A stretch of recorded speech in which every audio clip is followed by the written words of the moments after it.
Hey, welcome back to another video of how to use basics. In this video, we are going to learn how to unmatch someone on Bumble. If you want to unmatch with someone on Bumble, you can do so easily.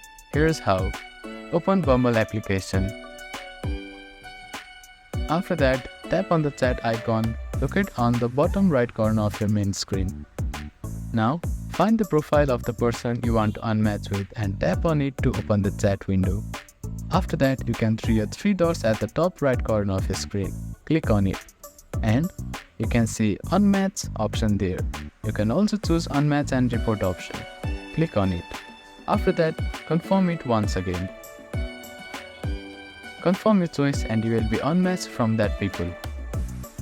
So, unmatching will remove the conversation and the match from your account. You won't be able to message or see their profile again, unless you match with them again in future.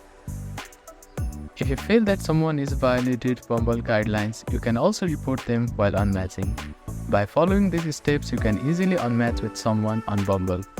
Thank you for watching this video. Please don't forget to like, share and subscribe to our channel and comment down if you have any queries.